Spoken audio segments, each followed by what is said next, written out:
In the beginning, the Word already existed. The Word was with God, and the Word was God. From the very beginning, the Word was with God. Through him God made all things. Not one thing in all creation was made without him. The Word was the source of life, and this life brought light to people. The light shines in the darkness, and the darkness has never put it out.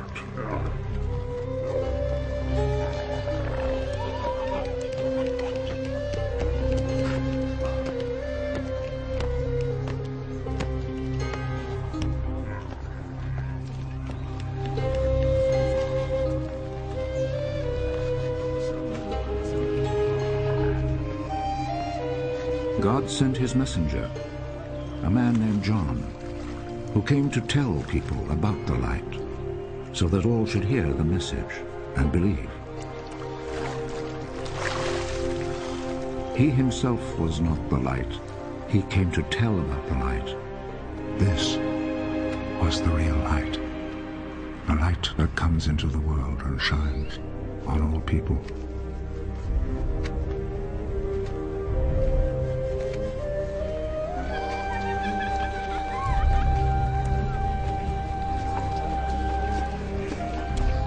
The Word was in the world, and though God made the world through him, yet the world did not recognize him.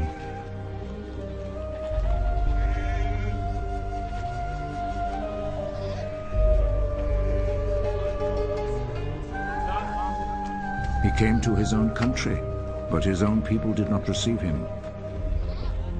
Some, however, did receive him and believed in him, so he gave them the right to become God's children.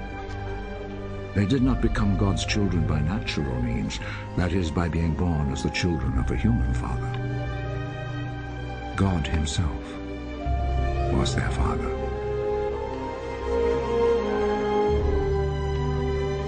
The Word became a human being,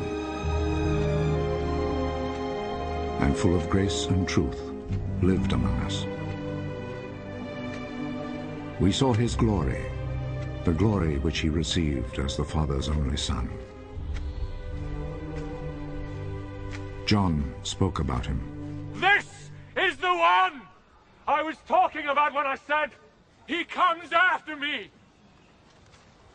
But he is greater than I am, because he existed before I was born.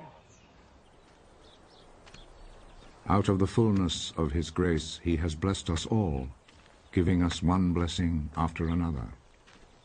God gave the law through Moses, but grace and truth came through Jesus Christ. No one has ever seen God. The only Son, who is the same as God and is at the Father's side, he has made him known. The Jewish authorities in Jerusalem sent some priests and Levites to John. Who are you? John did not refuse to answer, but spoke out openly and clearly. I am not the Messiah. Who are you then? Are you Elijah? No, I'm not. Are you the prophet? No. Then tell us who you are. We have to take an answer back to those who sent us. What do you say about yourself? John answered by quoting the prophet Isaiah. I am the voice of someone shouting in the desert. Make a straight path for the Lord to travel!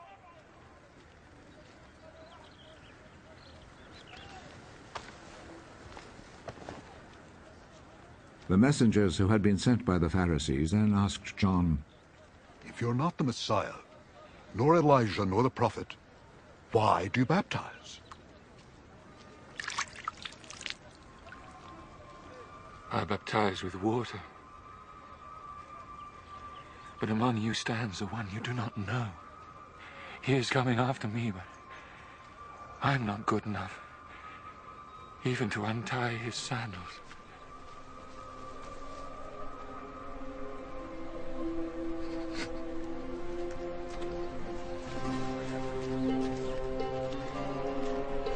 All this happened in Bethany, on the east side of the Jordan River, where John was baptizing.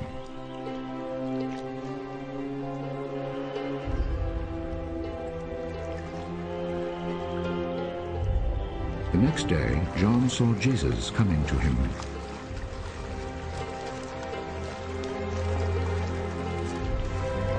There is the Lamb of God, who takes away the sin of the world.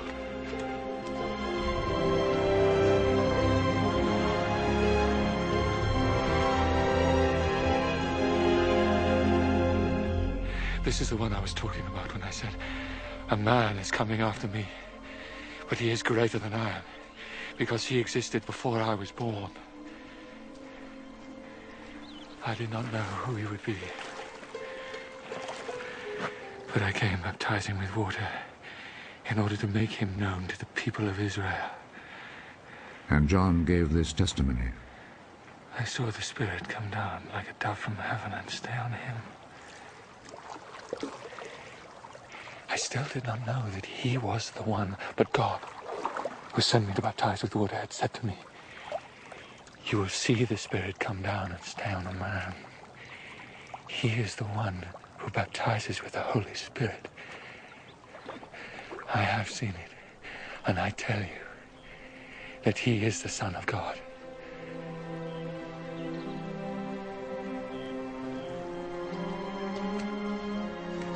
The next day, John was standing there again with two of his disciples when he saw Jesus walking by. There is the Lamb of God. The two disciples heard him say this and went with Jesus.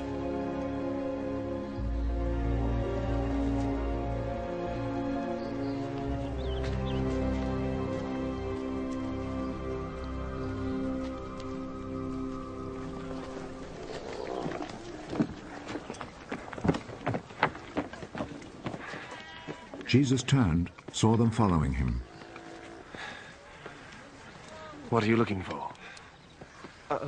Where do you live? Rabbi. This word means teacher. Come and see. It was then about 4 o'clock in the afternoon, so they went with him and saw where he lived and spent the rest of that day with him. One of them was Andrew, Simon Peter's brother. At once he found his brother Simon. We have found the Messiah. This word means Christ.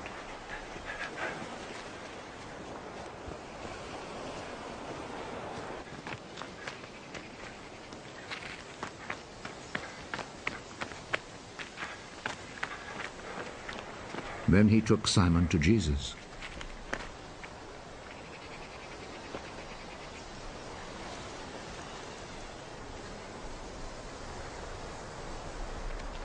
Jesus looked at him.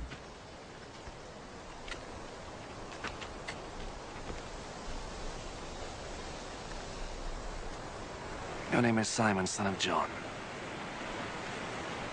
But you will be called Cephas.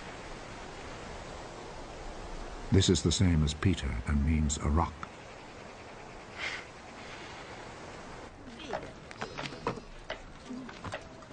The next day, Jesus decided to go to Galilee.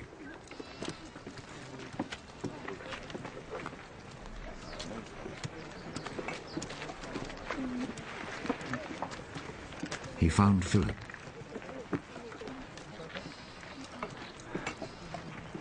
And said to him, Come with me. Philip was from Bethsaida, the town where Andrew and Peter lived.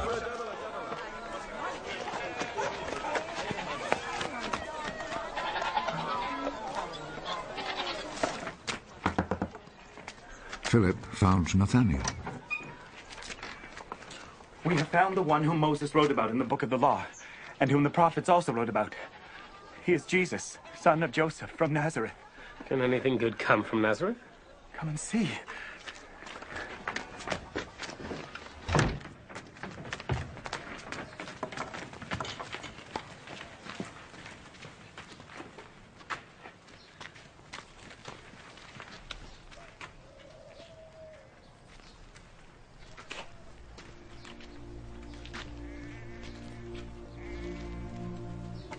When Jesus saw Nathanael coming to him, he said about him, "Here is a real Israelite." There is nothing false in him. How do you know me? I saw you when you were under the fig tree before Philip called you.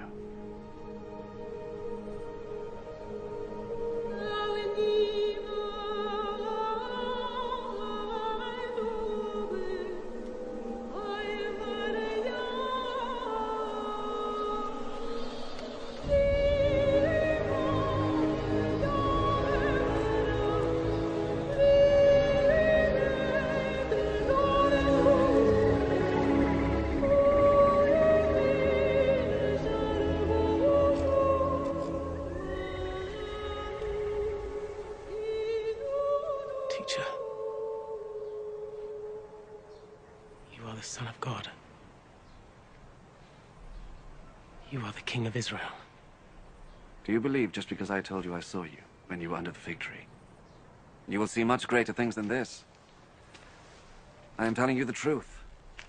You will see heaven open, and God's angels going up and coming down on the Son of Man. 2 days later, there was a wedding in the town of Cana in Galilee.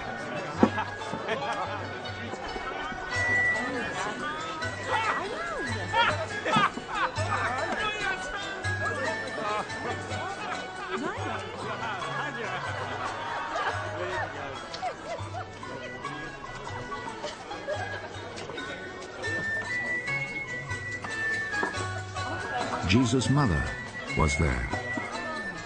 And Jesus and his disciples had also been invited to the wedding.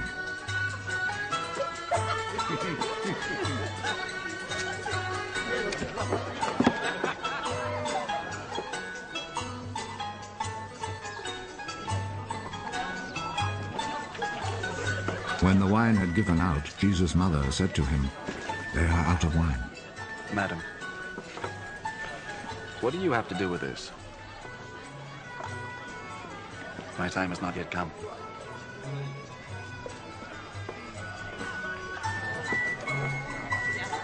Do whatever he tells you.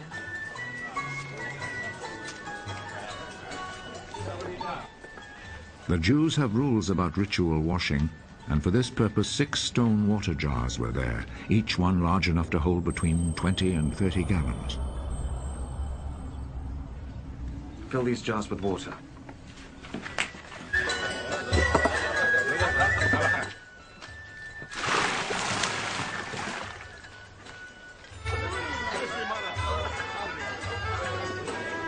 They filled them to the brim.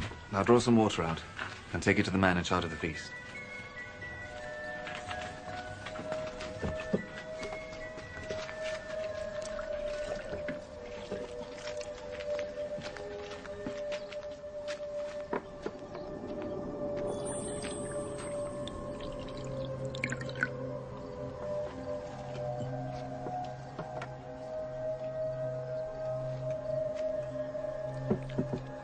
They took him the water, which now had turned into wine, and he tasted it.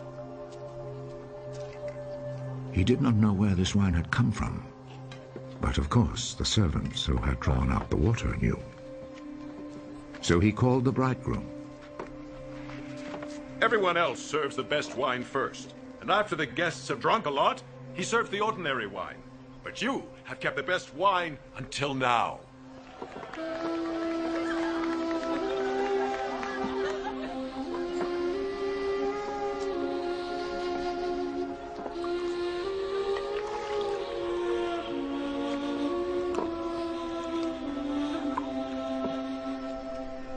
Jesus performed this first miracle in Cana in Galilee. There he revealed his glory, and his disciples believed in him.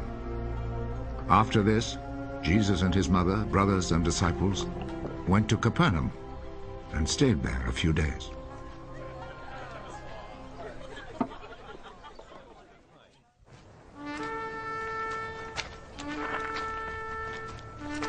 It was almost time for the Passover festival, so Jesus went to Jerusalem.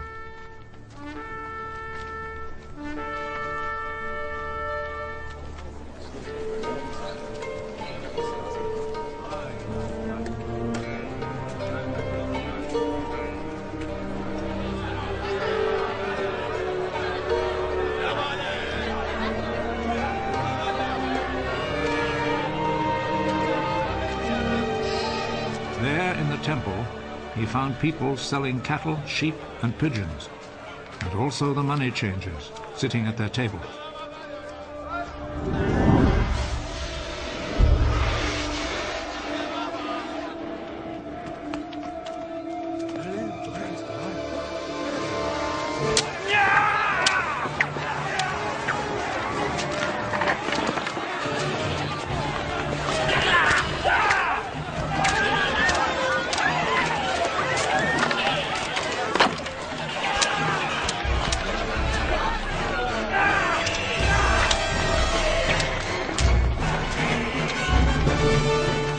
Whip from cords and drove all the animals out of the temple, both the sheep and the cattle.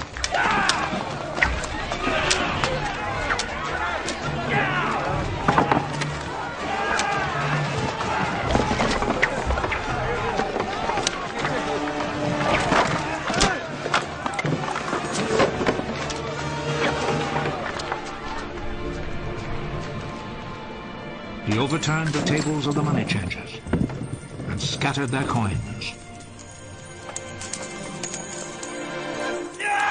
And he ordered those who sold pigeons, take them out of here!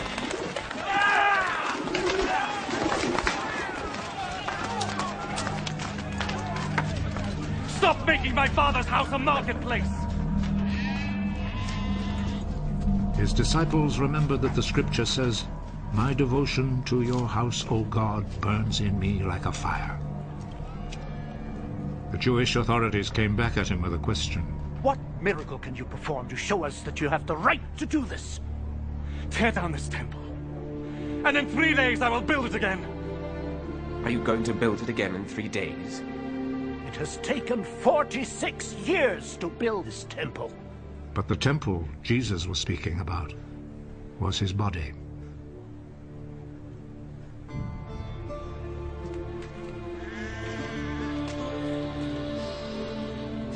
So when he was raised from death, his disciples remembered that he had said this, and they believed the scripture and what Jesus had said.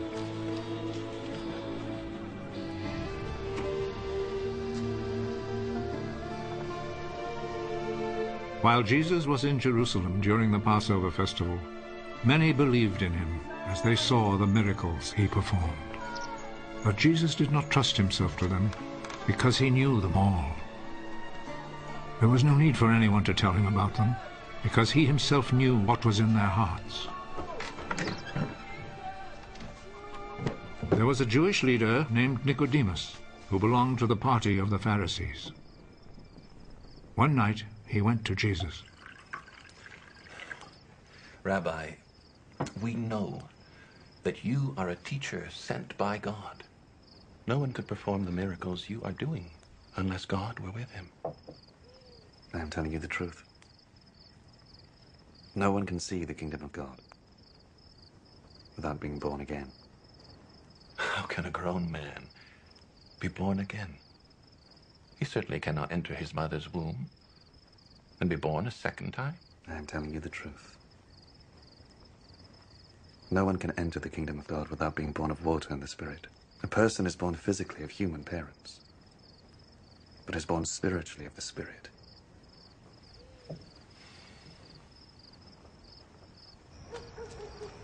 Do not be surprised because I tell you that you must all be born again.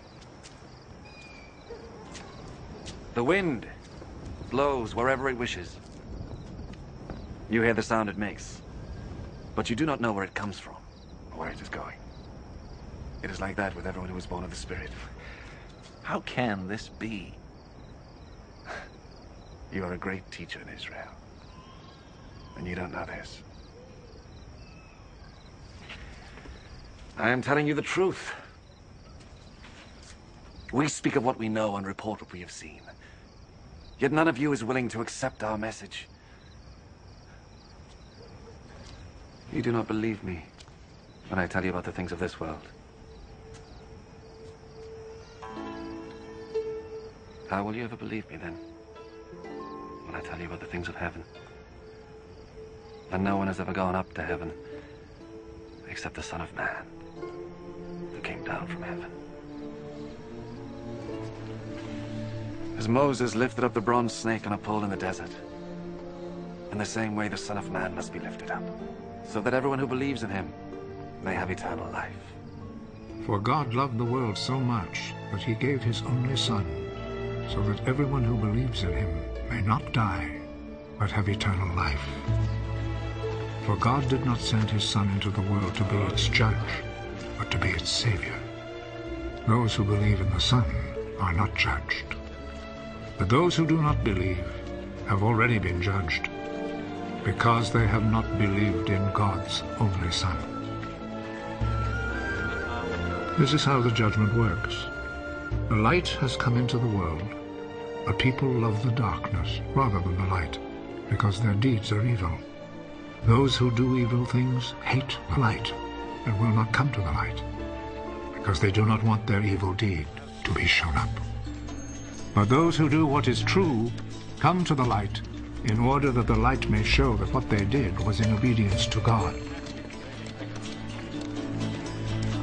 After this, Jesus and his disciples went to the province of Judea, where he spent some time with them and baptized.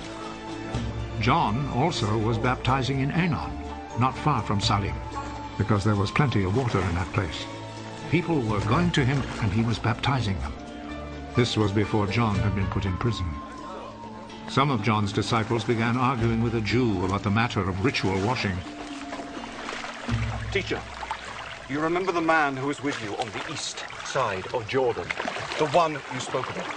Well, he is baptizing now, and everyone's going to him. No one can have anything unless God gives it. You yourselves are my witnesses that I said, I am not the Messiah, but I've been sent ahead of him. The bridegroom is the one to whom the bride belongs, but the bridegroom's friend, who stands by and listens, is glad when he hears the bridegroom's voice. This is how my own happiness is made complete. He must become more important, but I become less important. He who comes from above is greater than all. He who is from the earth belongs to the earth and speaks about earthly matters, but he who comes from heaven is above all. He tells what he has seen and heard, yet no one accepts his message.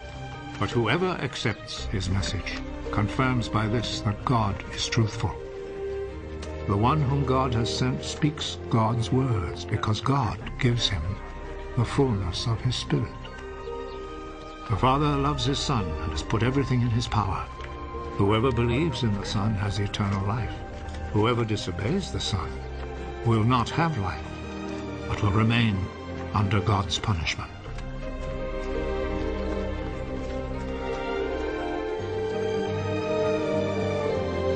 The Pharisees heard that Jesus was winning and baptizing more disciples than John. Actually, Jesus himself did not baptize anyone, only his disciples did. So when Jesus heard what was being said, he left Judea and went back to Galilee. On his way there, he had to go through Samaria. In Samaria, he came to a town named Sychar, which was not far from the field that Jacob had given to his son Joseph. Jacob's well was there, and Jesus, tired out by the trip, sat down by the well. It was about noon.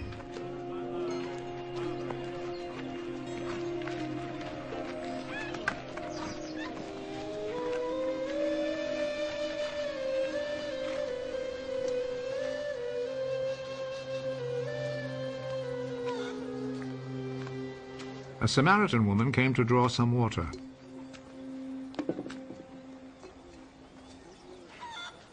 Give me a drink of water. His disciples had gone into town to buy food. You're a Jew and I'm a Samaritan. So how can you ask me for a drink? Jews will not use the same cups and bowls that Samaritans use. If you only knew what God gives, and who it is that is asking you for a drink, you would ask him. And he would give you a life-giving water. Sir, you don't have a bucket and the well is deep. Where would you get that life-giving water? It was our ancestor Jacob who gave us this well. He and his children and his flocks all drank from it. You don't claim to be greater than Jacob, do you? Those who drink this water will get thirsty again. But those who drink the water that I will give them will never be thirsty again. The water that I will give them will become in them a spring, which will provide them with life-giving water and give them eternal life. Sir, give me that water. Then I will never be thirsty again, nor will I have to come here to draw water. Go and call your husband and come back. I don't have a husband. You're right when you say you don't have a husband. You've been married to 5 men, and the man you live with now is not really your husband. You have told me the truth. I see you are a prophet, sir. My Samaritan ancestors worshipped God on this mountain. But you Jews say that Jerusalem is the place where we should worship God. Believe me, woman. The time will come when people will not worship the Father either on this mountain or in Jerusalem. You Samaritans do not really know whom you worship. But we Jews know whom we worship because it is from the Jews that salvation comes. But the time is coming, and is already here, when by the power of God's Spirit, people will worship the Father as he really is, offering him the true worship that he wants. God is Spirit, and only by the power of his Spirit can people worship him as he really is. I know that the Messiah will come. And when he comes, he will tell us everything. I am he. I who am talking with you. At that moment, Jesus' disciples returned, and they were greatly surprised to find him talking with a woman. But none of them said to her, "What do you want?" or asked him, "Why are you talking with her?" Then the woman left her water jar and went back to the town.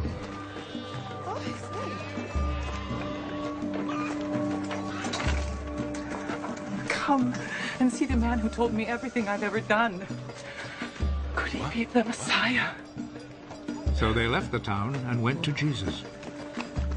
In the meantime, the disciples were begging Jesus, "Teacher, have something to eat." But he answered, I have food to eat that you know nothing about. So the disciples started asking among themselves, could somebody have brought him food? My food is to obey the will of the one who sent me, and to finish the work he gave me to do. You have a saying, 4 more months and then the harvest. But I tell you, take a good look at the fields. The crops are now ripe and ready to be harvested. The one who reaps the harvest is being paid and gathers the crops for eternal life. So the one who plants and the one who reaps will be glad together. For the saying is true. Someone plants, someone else reaps. I have sent you to reap the harvest in a field where you did not work.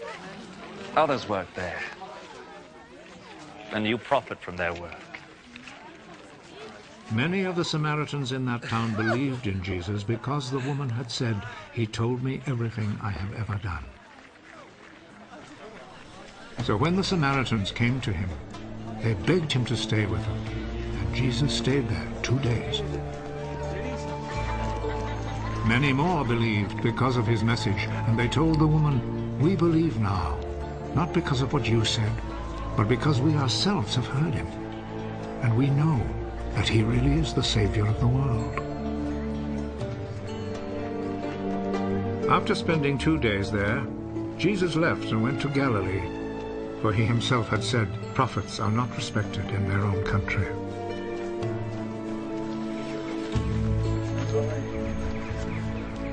When he arrived in Galilee, the people there welcomed him, because they had gone to the Passover festival in Jerusalem and had seen everything that he had done during the festival.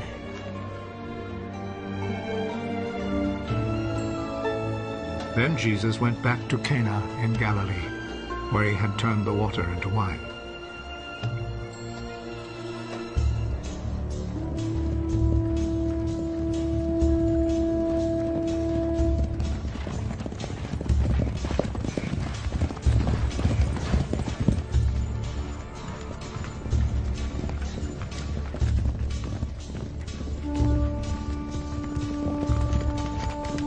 A government official was there whose son was sick in Capernaum. When he heard that Jesus had come from Judea to Galilee, he went to him and asked him to go to Capernaum and heal his son who was about to die. None of you will ever believe unless you see miracles and wonders. sir. Come with me.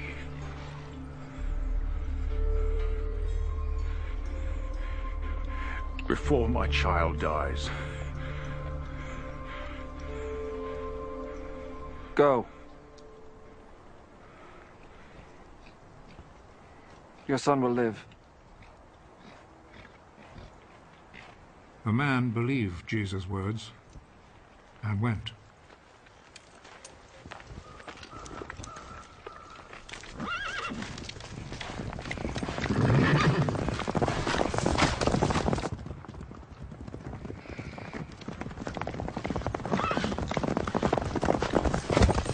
On his way home, his servants met him with the news.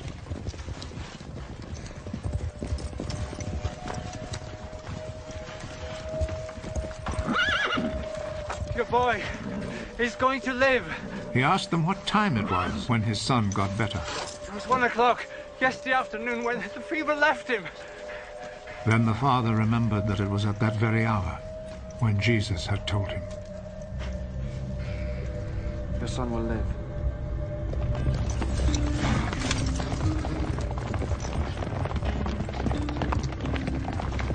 So he and all his family believed. This was the second miracle that Jesus performed after coming from Judea to Galilee. After this, Jesus went to Jerusalem for a religious festival. Near the sheep gate in Jerusalem there is a pool with 5 porches. In Hebrew it is called Besatha.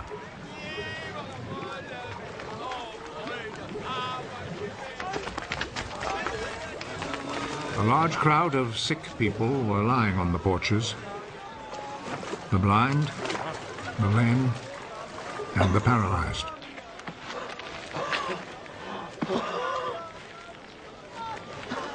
A man was there who had been sick for 38 years.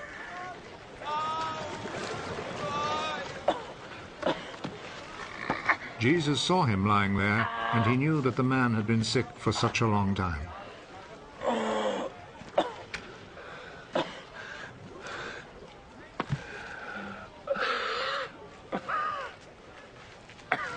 Do you want to get well?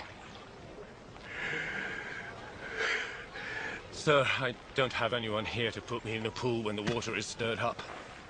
While I'm trying to get in, somebody else gets there first.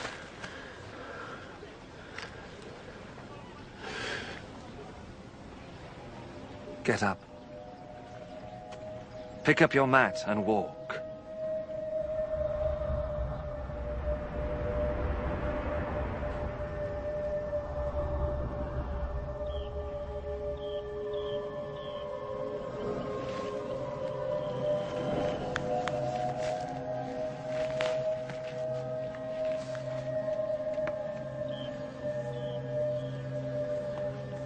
Immediately, the man got well.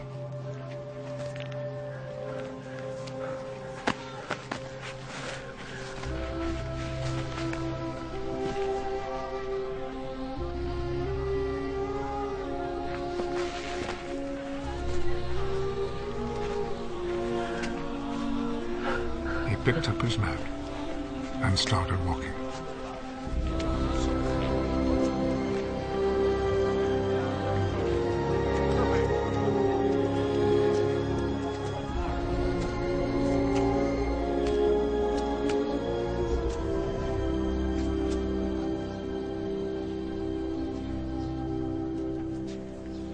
The day this happened was a Sabbath, so the Jewish authorities told the man who had been healed, "This is a Sabbath, and it is against our law for you to carry your mat." The man who made me well told me to pick up my mat and walk. Who is the man who told you to do this? But the man who had been healed did not know who Jesus was, for there was a crowd in that place, and Jesus had slipped away. Afterwards, Jesus found him in the temple. You're well now. So stop sinning, or something worse may happen to you.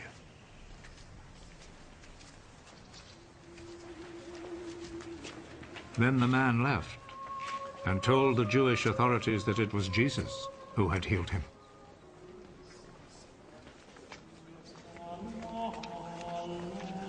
So they began to persecute Jesus because he had done this healing on a Sabbath. Jesus answered them, My Father is always working. And I too must work. This saying made the Jewish authorities all the more determined to kill him. Not only had he broken the Sabbath law, but he had said that God was his own Father, and in this way had made himself equal with God. So Jesus answered them, I tell you the truth. The Son can do nothing on his own. He does only what he sees his Father doing. What the Father does, the Son also does. For the Father loves the Son and shows him all that he himself is doing. He will show him even greater things to do than this, and you will all be amazed! Just as the Father raises the dead and gives them life, in the same way the Son gives life to those he wants to. Nor does the Father himself judge anyone. He has given his Son the full right to judge, so that all will honor the Son in the same way as they honor the Father. Whoever does not honor the Son does not honor the Father who sent him. I am telling you the truth. Those who hear my words and believe in him who sent me have eternal life. They will not be judged, but have already passed from death to life. I am telling you the truth. The time is coming. The time has already come when the dead will hear the voice of the Son of God. And those who hear it will come to life. Just as the Father is himself the source of life. In the same way he has made his Son to be the source of life. And he has given the Son the right to judge because he is the Son of Man. Do not be surprised at this. The time is coming when all the dead will hear his voice and come out of their graves. Those who have done good will rise and live. And those who have done evil will rise and be condemned. I can do nothing on my own authority. I judge only as God tells me, so my judgment is right. Because I am not trying to do what I want, but only what he who sent me wants. If I testify on my own behalf, what I say is not to be accepted as real proof. But there is someone else who testifies on my behalf. And I know that what he says about me is true. John is the one to whom you sent your messengers. And he spoke on behalf of the truth.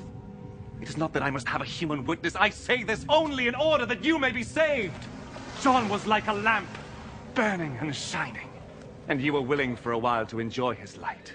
But I have a witness on my behalf, which is even greater than the witness that John gave. What I do, that is the deeds my Father gave me to do. These speak on my behalf and show that the Father has sent me. And the Father who sent me also testifies on my behalf. You have never heard his voice or seen his face. And you do not keep his message in your hearts, for you do not believe in the one whom he sent.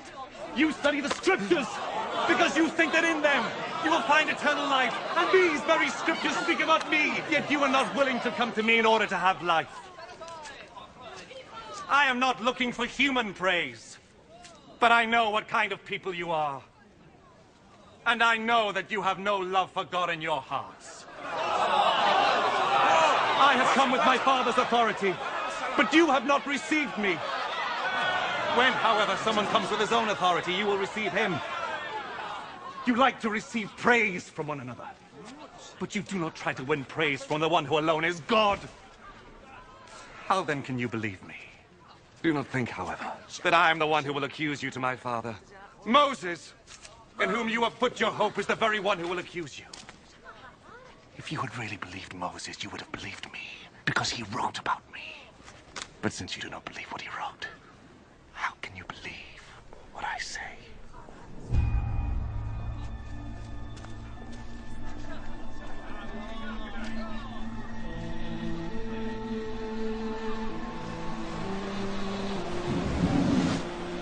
After this, Jesus went across Lake Galilee, or Lake Tiberias, as it is also called.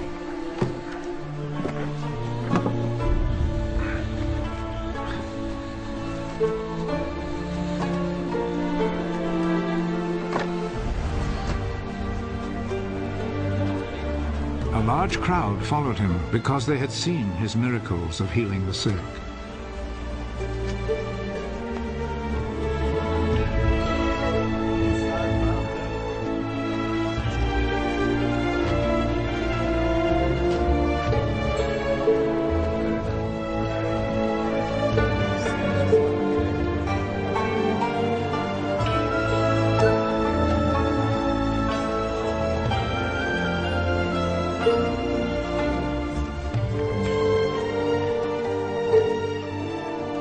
Jesus went up a hill and sat down with his disciples.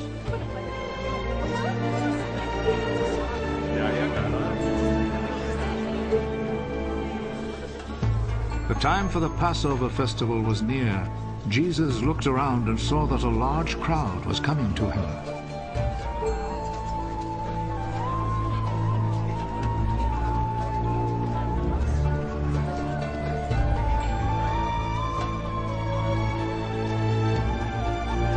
Where can we buy enough food to feed all these people?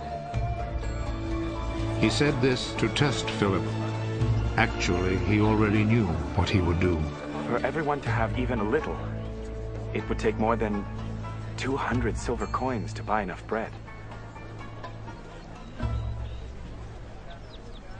Another one of his disciples, Andrew, who was Simon Peter's brother, said, "There's a boy here who has 5 loaves of barley bread and 2 fish. But they will certainly not be enough for all these people." Make the people sit down. There was a lot of grass there, so all the people sat down. There were about 5,000 men.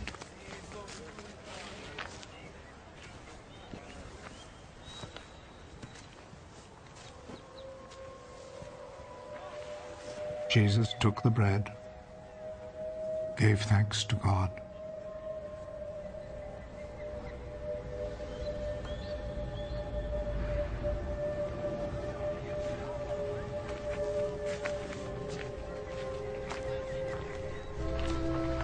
and distributed to the people who were sitting there.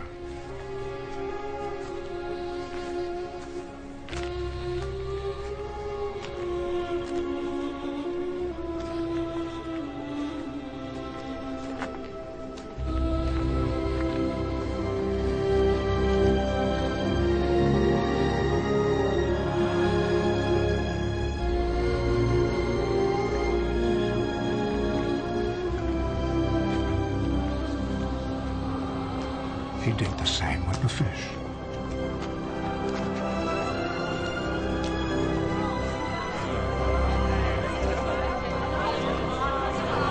And they all had as much as they wanted.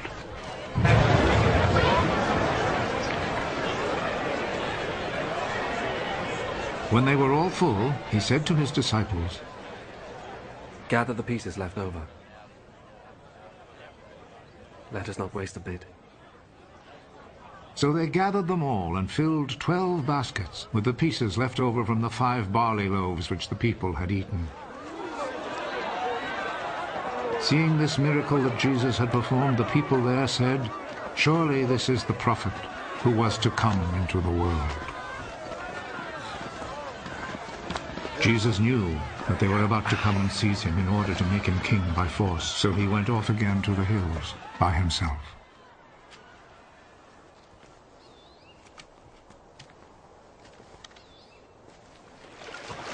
When evening came, Jesus' disciples went down to the lake, got into a boat, and went back across the lake towards Capernaum. Night came on, and Jesus still had not come to them. By then a strong wind was blowing and stirring up the water.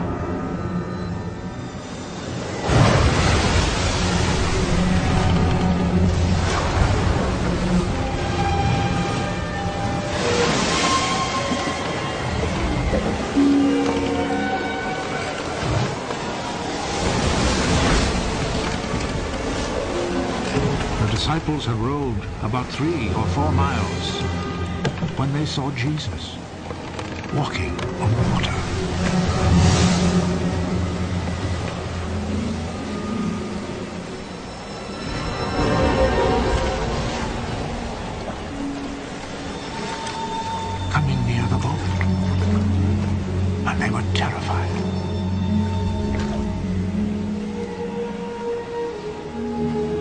Don't be afraid.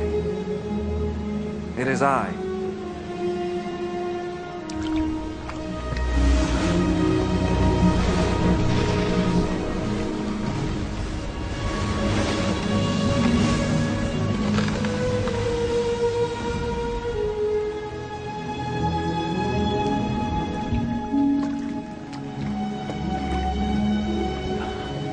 Then they willingly took him into the boat.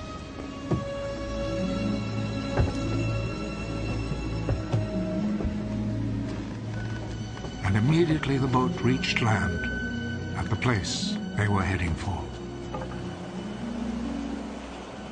Next day, the crowd which had stayed on the other side of the lake realized that there had only been one boat there. They knew that Jesus had not gone in it with his disciples, but that they had left without him. Other boats, which were from Tiberias, came to shore near the place where the crowd had eaten the bread after the Lord had given thanks. When the crowd saw that Jesus was not there, nor his disciples, they got into those boats and went to Capernaum, looking for him.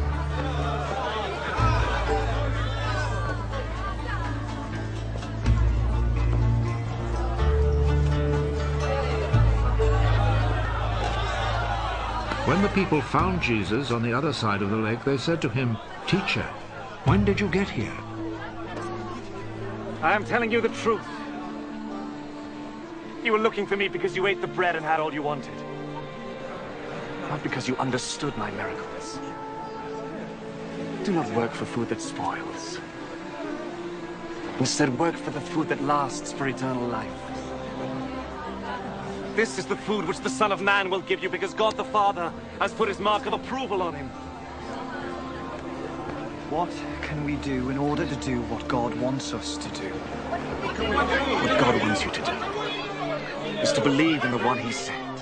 What miracle will you perform so that we may see it and believe you? What will you do?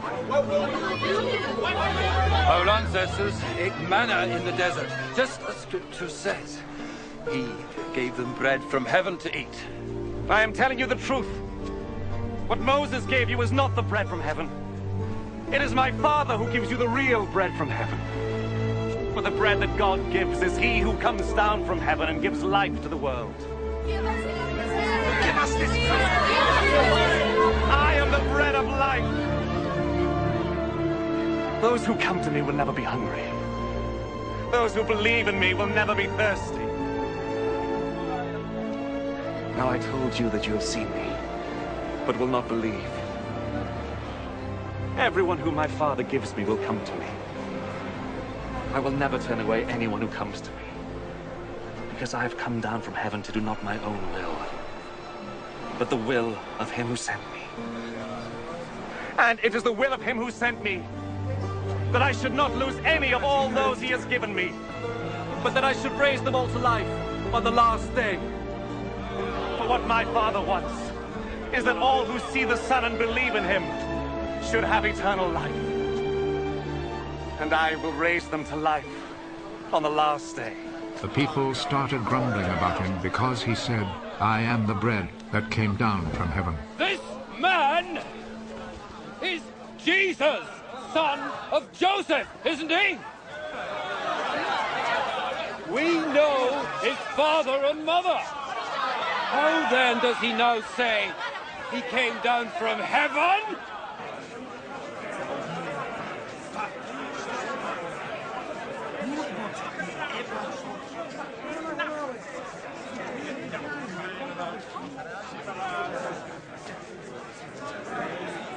Stop grumbling among yourselves!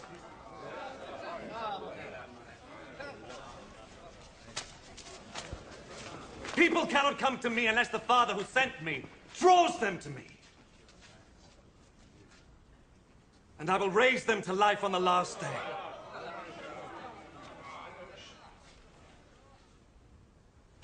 The prophets wrote, "Everyone will be taught by God." Anyone who hears the Father and learns from him comes to me. This does not mean that anyone has seen the Father. He who is from God is the only one who has seen the Father. I am telling you the truth. He who believes has eternal life. I am the bread of life! Your ancestors ate manna in the desert, but they died. But the bread that comes down from heaven is of such a kind that whoever eats it will not die. I am the living bread that came down from heaven. If you eat this bread, you will live forever. The bread that I will give you is my flesh, which I give so that the world may live. This started an angry argument among them. How can this man give us his flesh to eat? I am telling you the truth. If you do not eat the flesh of the Son of Man and drink his blood, you will not have life in yourselves. Those who eat my flesh and drink my blood have eternal life, and I will raise them to life on the last day.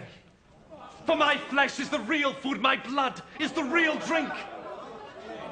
Those who eat my flesh and drink my blood live in me, and I live in them. The living Father sent me, and because of him I live also. In the same way, whoever eats me will live because of me. This, then, is the bread that came down from heaven. It is not like the bread that your ancestors ate but then later died. Those who eat this bread will live forever.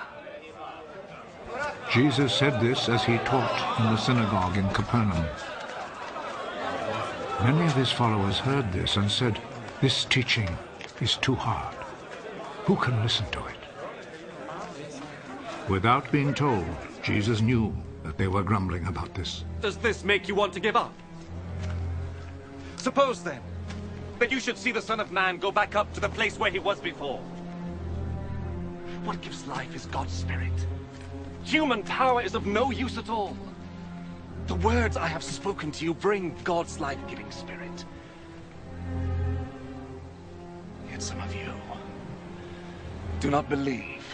Jesus knew from the very beginning who were the ones that would not believe, and which one would betray him. This is the very reason I told you that no people can come to me unless the Father makes it possible for them to do so. Because of this, many of Jesus' followers turned back and would not go with him anymore.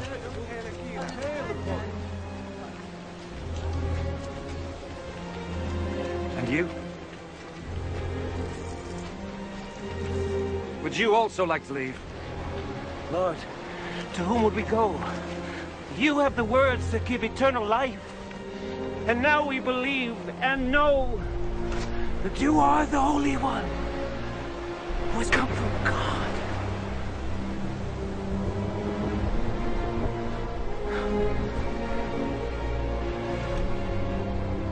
I chose the 12 of you, didn't I?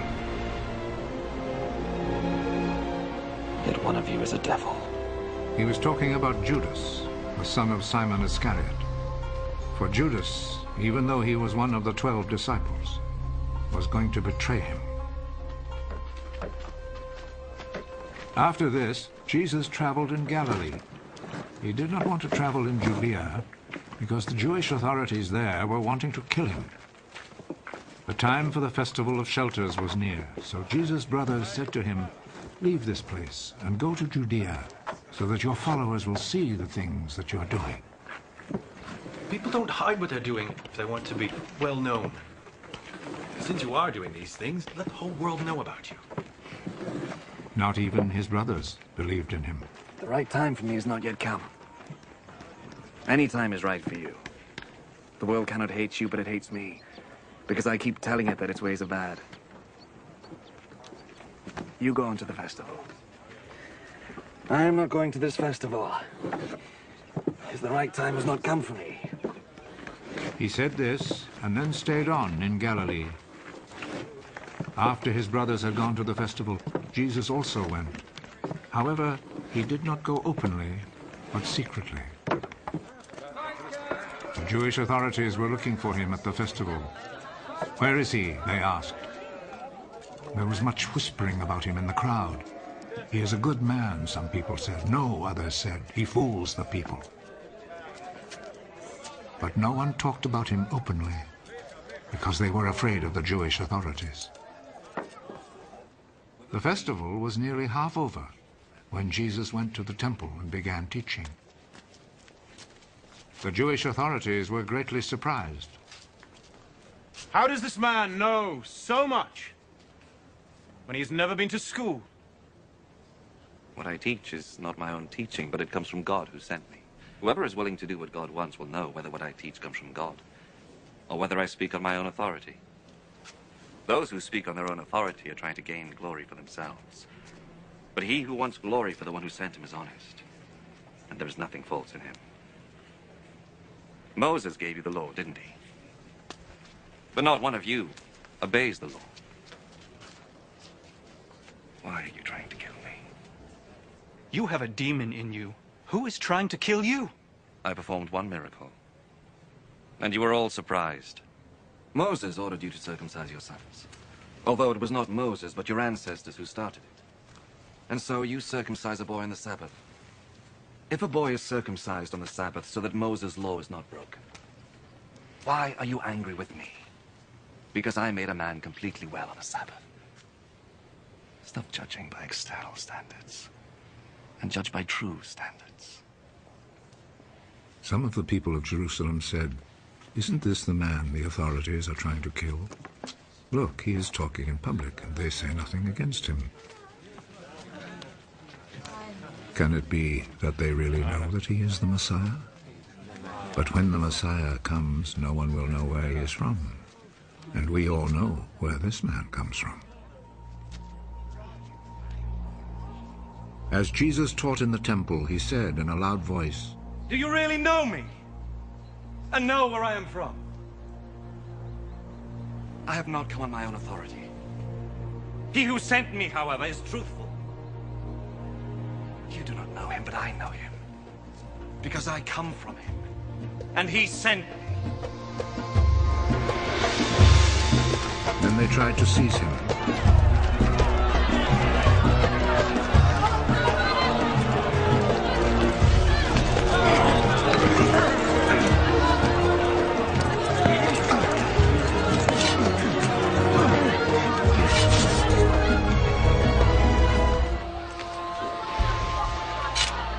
But no one laid a hand on him, because his hour had not yet come.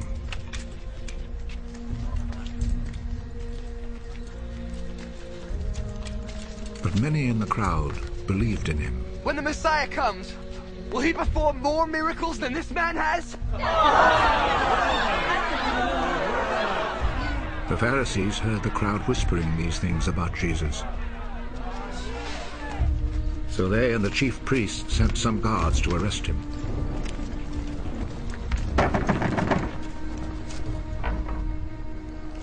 I shall be with you a little while longer. And then I shall go away to him who sent me. You will look for me, but you will not find me. Because you cannot go where I will be. The Jewish authorities said among themselves, "Where is he about to go so that we shall not find him?" Will he go to the Greek cities where our people live and teach the Greeks?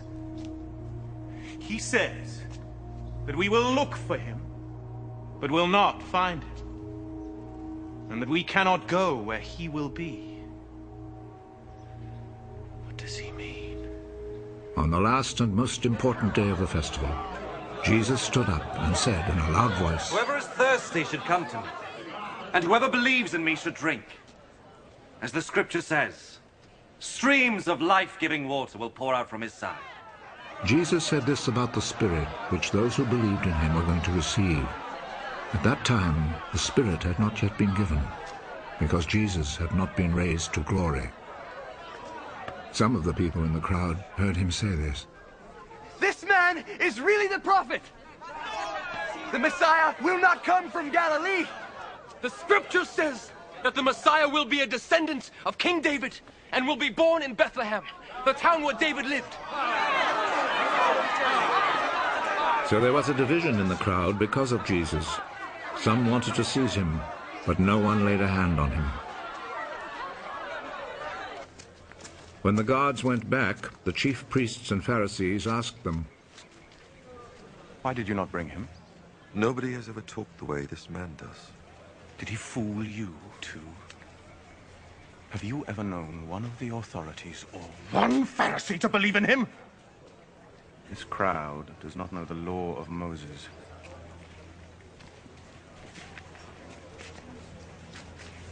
So they are under God's curse. One of the Pharisees there was Nicodemus, the man who had gone to see Jesus before. According to our law, we cannot condemn people before hearing them and finding out what they have done. Well, are you also from Galilee?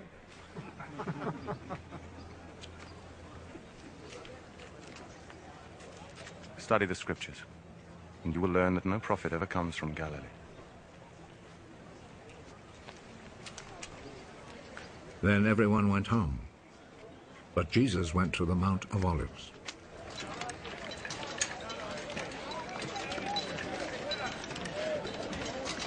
Early the next morning, he went back to the temple. All the people gathered round him, and he sat down and began to teach them. The teachers of the law and the Pharisees brought in a woman who had been caught committing adultery, and they made her stand before them all. Teacher! This woman was caught in the very act of committing adultery. In our law, Moses commanded that such a woman must be stoned to death.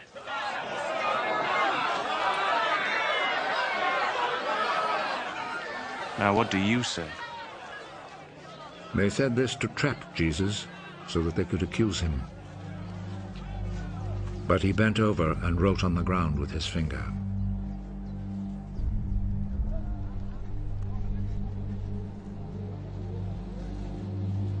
As they stood there asking him questions, he straightened up.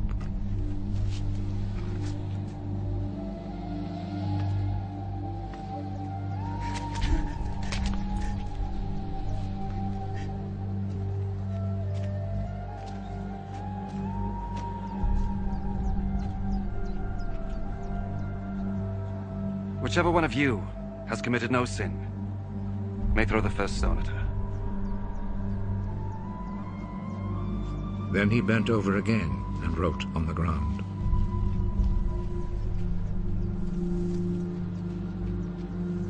When they heard this, they all left, one by one, the older ones first.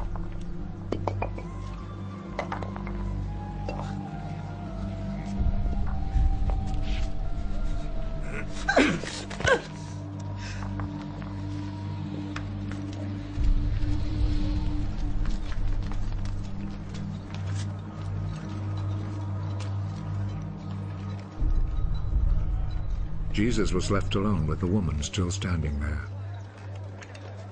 He straightened up. Where are they?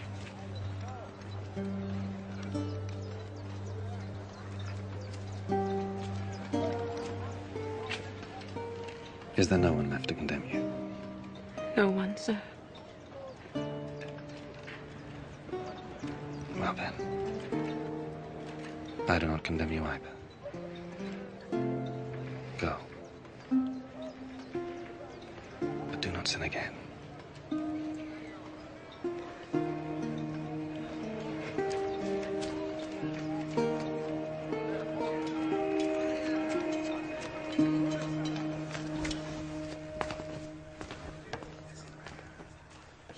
Jesus spoke to the Pharisees again. I am the light of the world. Whoever follows me will have the light of life and will never walk in darkness. Now you are testifying on your own behalf. What you say proves nothing! No. Even though I do testify on my own behalf, what I say is true. Because I know where I came from and where I'm going. You do not know where I came from or where I'm going. You make judgments in a purely human way. I pass judgment on no one. But if I were to do so, my judgment would be true. Because I am not alone in this. The Father who sent me is with me.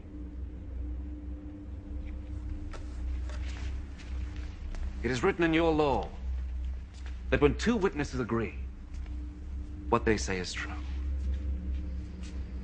I testify on my own behalf, and the Father who sent me also testifies on my behalf.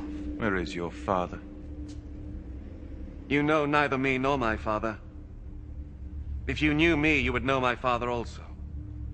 Jesus said all this as he taught in the temple, in the room where the offering boxes were placed. And no one arrested him, because his hour had not come. I will go away, you will look for me. But you will die in your sins. You cannot go where I am going. He says that we cannot go where he is going. Does this mean that he will kill himself? You belong to this world here below, but I come from above. You are from this world, but I am not from this world. That is why I told you that you will die in your sins. And you will die in your sins if you do not believe that I am who I am. Who are you? What I have told you from the very beginning. I have much to say about you, much to condemn you for. The one who sent me, however, is truthful. And I tell the world only what I have heard from him.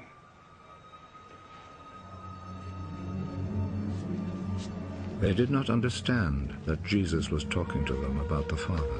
When you lift up the Son of Man, you will know that I am who I am. Then you will know that I do nothing on my own authority. That I say only what the Father has instructed me to say.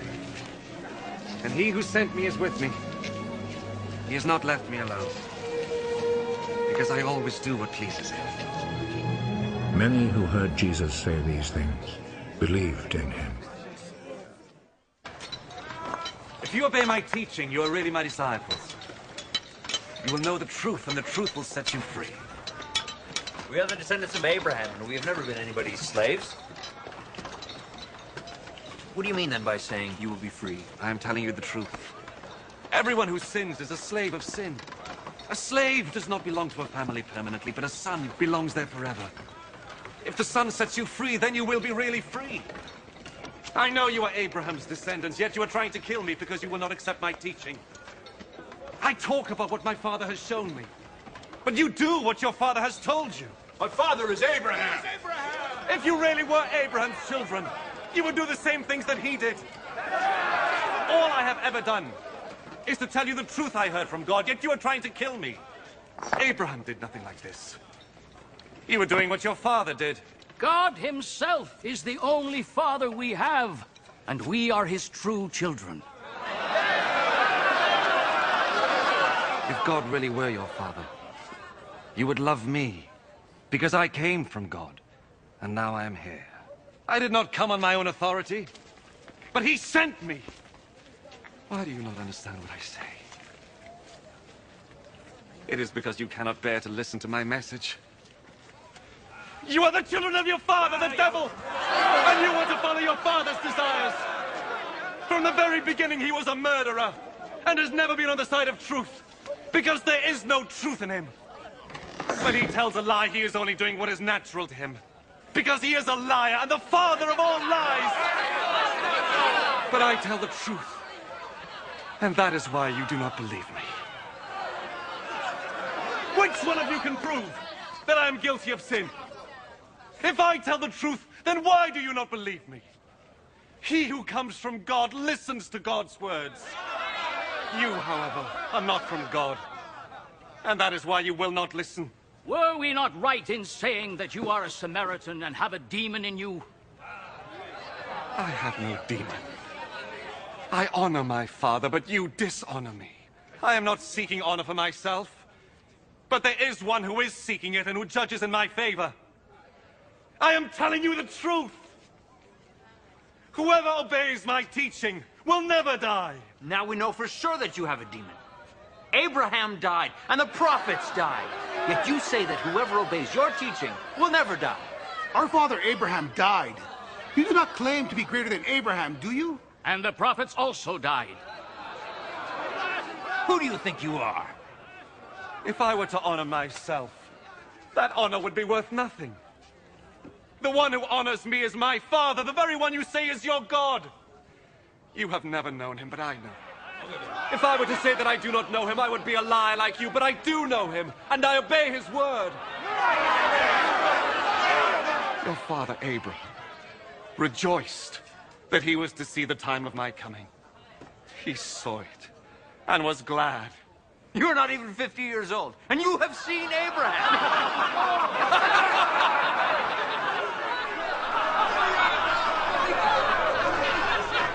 I am telling you the truth.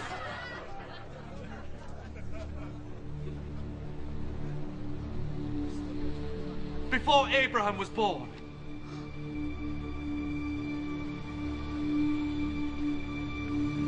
I am. Then they picked up stones to throw at him.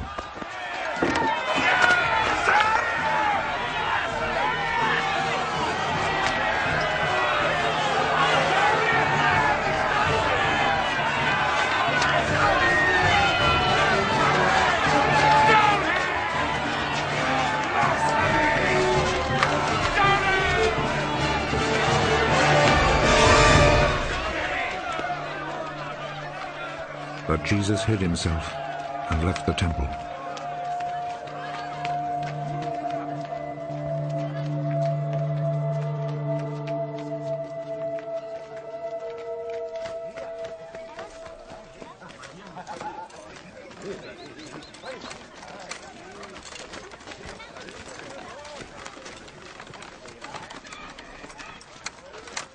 As Jesus was walking along, he saw a man who had been born blind. Teacher, whose sin caused him to be born blind? Was it his own, or his parents' sin? His blindness has nothing to do with his sins or his parents' sins. He is blind so that God's power might be seen at work in him.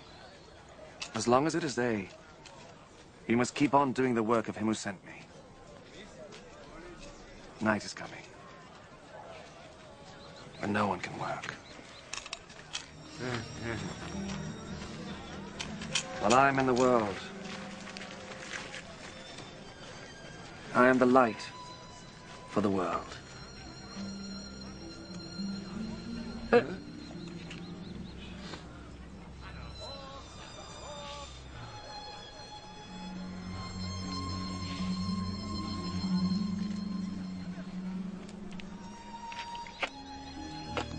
After he said this, Jesus spat on the ground and made some mud with the spittle. He rubbed the mud on the man's eyes.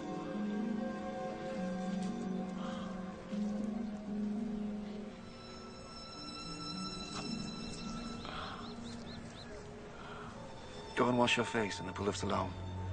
This name means sent.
So the man went, washed his face, and came back, seeing. His neighbors then, and the people who had seen him begging before this, asked, "Isn't this the man who used to sit and beg?" He's the one. No, he isn't. He just looks like him. I am the man. How is it that you can now see? The man called Jesus made some mud, rubbed it on my eyes, and told me to go to Siloam and wash my face. So I went. And as soon as I washed, I could see. Where is he? I don't know. Then they took to the Pharisees the man who had been blind. The day that Jesus made the mud and cured him of his blindness was a Sabbath.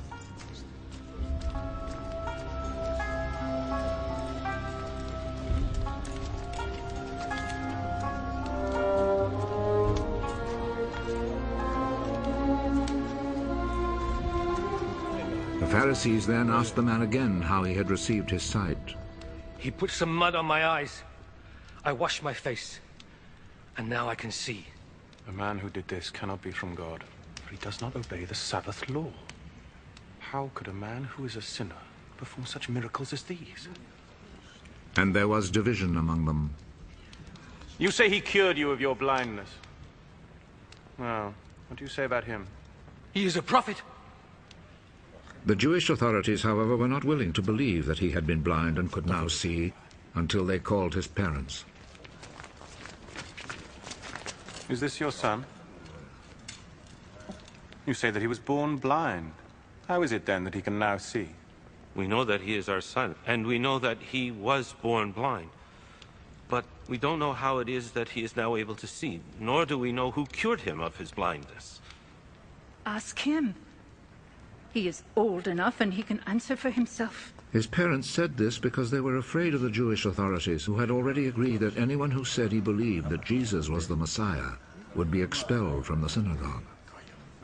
That is why his parents said, "He is old enough, ask him." A second time, they called back the man who had been born blind. Promise before God that you will tell the truth. We know that this man who cured you is a sinner. I do not know if he is a sinner or not. One thing I do know. I was blind. And now I see.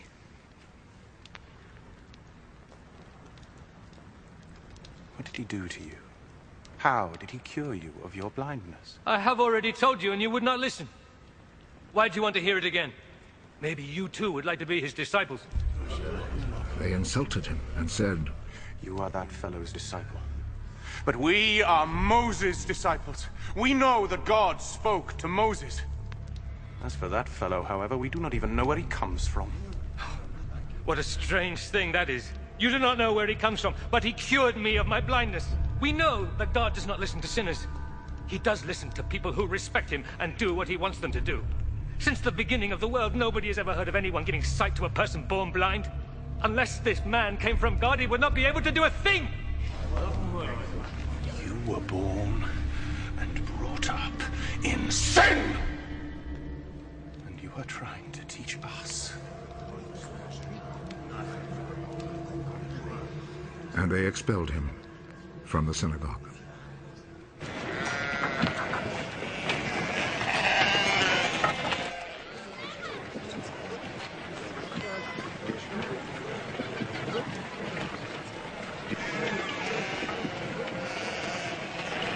When Jesus heard what had happened, he found the man. Do you believe in the Son of Man? Tell me who he is, sir, so that I can believe in him. You have already seen him. And he is the one who is talking with you now.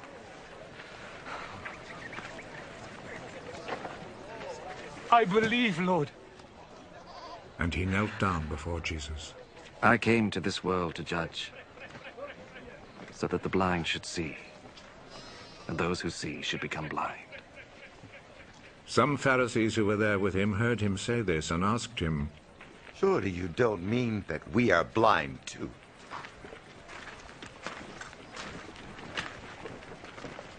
If you were blind, then you would not be guilty. But since you claim that you can see, this means that you are still guilty. I am telling you the truth. The man who does not enter the sheep pen by the gate, but climbs in some other way is a thief and a robber. The man who goes in through the gate is the shepherd of the sheep. The gatekeeper opens the gate for him. The sheep hear his voice as he calls his own sheep by name, and he leads them out. When he has brought them out, he goes ahead of them, and the sheep follow him because they know his voice. They will not follow someone else. Instead, they will run away from such a person, because they do not know his voice. Jesus told them this parable, but they did not understand what he meant. So Jesus said again, I am telling you the truth. I am the gate for the sheep. All others who came before me are thieves and robbers, but the sheep did not listen to them. I am the gate. Those who come in by me will be saved. They will come in and go out and find pasture. The thief comes only in order to steal, kill, and destroy. I have come in order that you might have life. Life in all its fullness. I am the good shepherd who is willing to die for the sheep. When the hired man, who is not a shepherd and does not own the sheep, sees a wolf coming, he leaves the sheep and runs away. So the wolf snatches the sheep and scatters them. The hired man runs away because he is only a hired man and does not care about the sheep. I am the good shepherd. As the Father knows me, and I know the Father, in the same way I know my sheep, and they know me. And I am willing to die for them. There are other sheep which belong to me that are not in this sheep pen. I must bring them too. They will listen to my voice, and they will become one flock with one shepherd. The Father loves me because I am willing to give up my life in order that I may receive it back again. No one takes my life away from me. I give it up of my own free will. I have the right to give it up, and I have the right to take it back. This is what my Father has commanded me to do. Again there was division among the people because of these words. He has a demon! He's crazy! Why do you listen to him? A man with a demon could not talk like this! How could a demon give sight to blind people?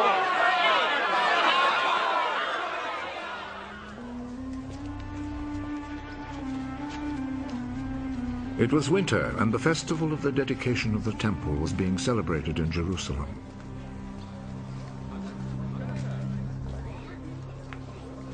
Jesus was walking in Solomon's porch in the temple when the people gathered round him. How long are you going to keep us in suspense? Tell us the plain truth. Are you the Messiah? I have already told you, but you would not believe me. The deeds I do by my Father's authority speak on my behalf. You will not believe, for you are not my sheep. My sheep listen to my voice. I know them and they follow me. I give them eternal life and they shall never die. No one can snatch them away from me. What my Father has given me is greater than everything, and no one can snatch them away from the Father's care. The Father and I are one. And the people again picked up stones to throw at him.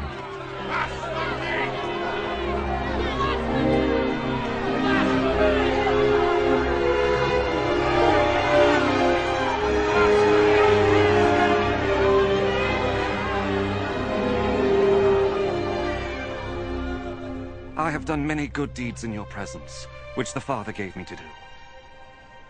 For which one of these do you want to stone me? We do not want to stone you because of any good deeds, but because of your blasphemy. You're only a man, but you're trying to make yourself God.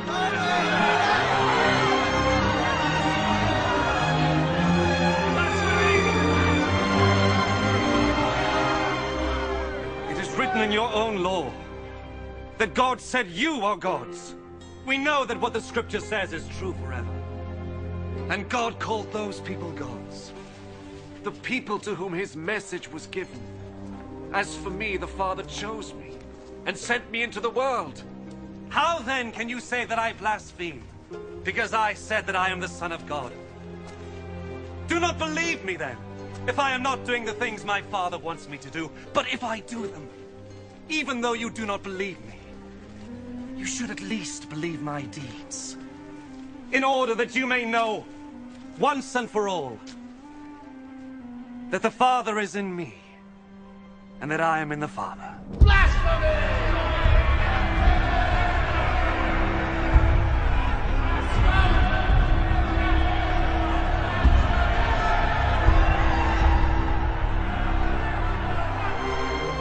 Once more they tried to seize Jesus, but he slipped out of their hands.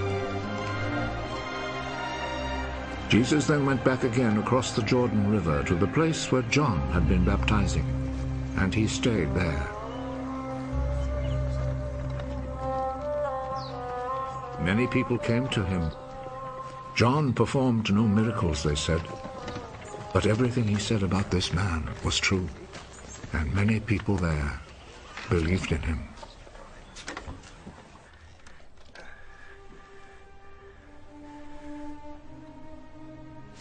A man named Lazarus, who lived in Bethany, became sick. Bethany was the town where Mary and her sister Martha lived.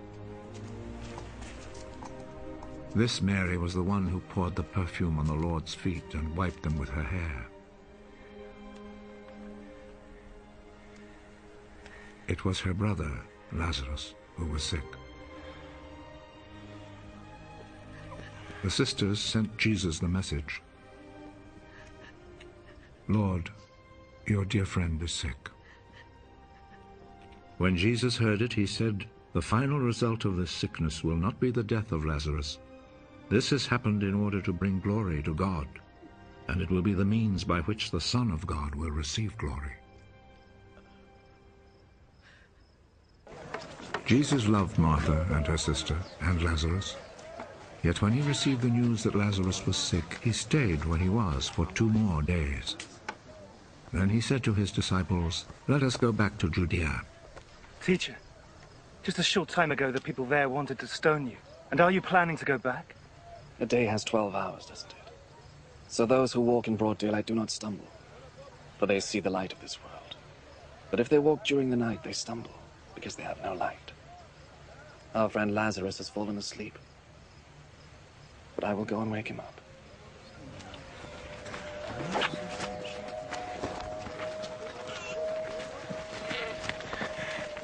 If he is asleep, Lord, he will get well.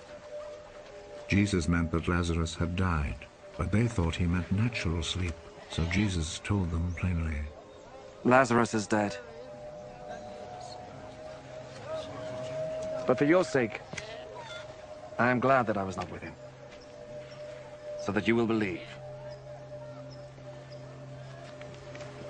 Let us go to him. Thomas, called the twin, said to his fellow disciples, "Let us all go along with the teacher, so that we may die with him." When Jesus arrived, he found that Lazarus had been buried 4 days before. Bethany was less than 2 miles from Jerusalem, and many Judeans had come to see Martha and Mary to comfort them about their brother's death. When Martha heard that Jesus was coming, she went out to meet him, but Mary stayed in the house. If you had been here, Lord, my brother would not have died. But I know that even now, God will give you whatever you ask him for. Your brother will rise to life. I know that he will rise to life on the last day. I am the resurrection and the life. Those who believe in me will live, even though they die. And those who live and believe in me will never die. Do you believe this?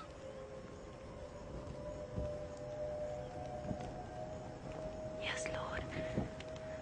I do believe that you are the Messiah, the Son of God, who was to come into the world.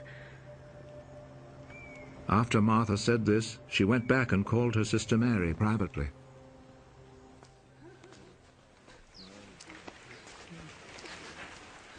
The teacher is here and is asking for you.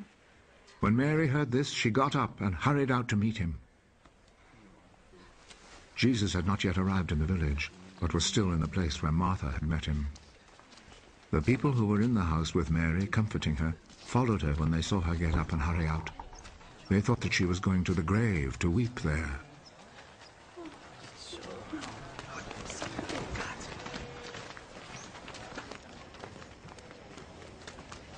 Mary arrived where Jesus was, and as soon as she saw him, she fell at his feet.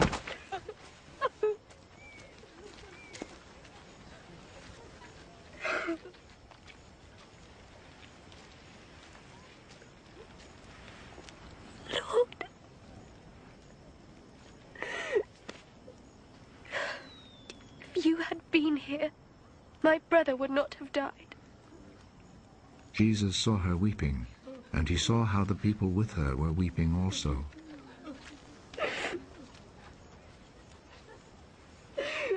His heart was touched, and he was deeply moved.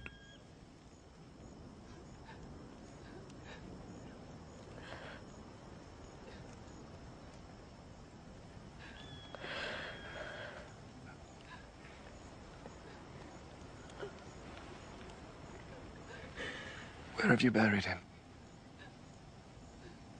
Come and see, Lord.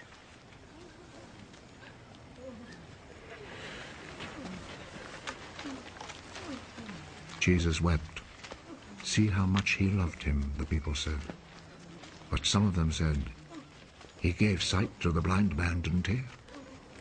Could he not have kept Lazarus from dying? Deeply moved once more, Jesus went to the tomb, which was a cave with a stone placed at the entrance. Take the stone away. There will be a bad smell, Lord. He has been buried 4 days. Didn't I tell you that you would see God's glory if you believed?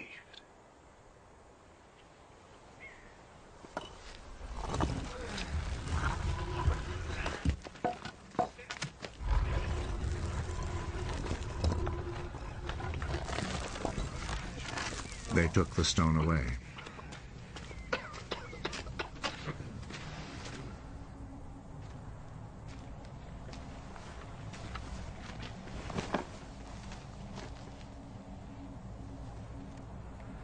Jesus looked up. I thank you, Father, that you listened to me. I know that you always listen to me. But I say this for the sake of the people here, so that they will believe that you sent me.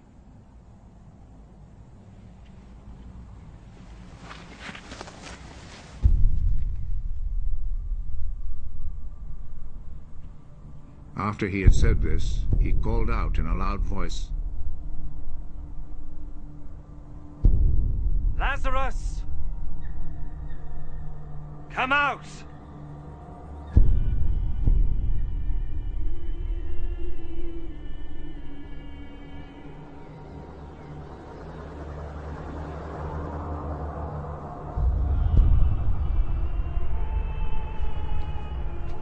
He came out. His hands and feet wrapped in grave clothes, and with a cloth round his face.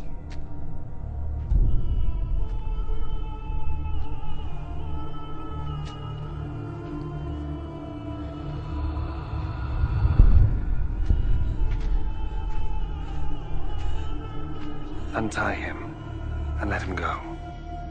Many of the people who had come to visit Mary saw what Jesus did, and they believed in him. But some of them returned to the Pharisees and told them what Jesus had done.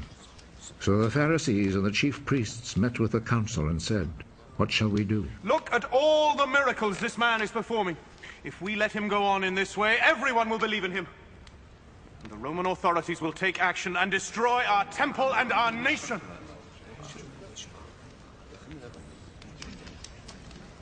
One of them, named Caiaphas, who was high priest that year, said, What fools you are! Don't you realize that it is better for you to have let one man die for the people, instead of having the whole nation destroyed? Actually, he did not say this of his own accord. Rather, as he was high priest that year, he was prophesying that Jesus was going to die for the Jewish people, and not only for them, but also to bring together into one body all the scattered people of God. From that day on, the Jewish authorities made plans to kill Jesus. So Jesus did not travel openly in Judea, but left and went to a place near the desert, to a town named Ephraim, where he stayed with his disciples. The time for the Passover festival was near, and many people went up from the country to Jerusalem to perform the ritual of purification before the festival. They were looking for Jesus, and as they gathered in the temple, they asked one another, What do you think? Surely he will not come to the festival, will he? The chief priests and the Pharisees had given orders that if anyone knew where Jesus was, he must report it, so that they could arrest him.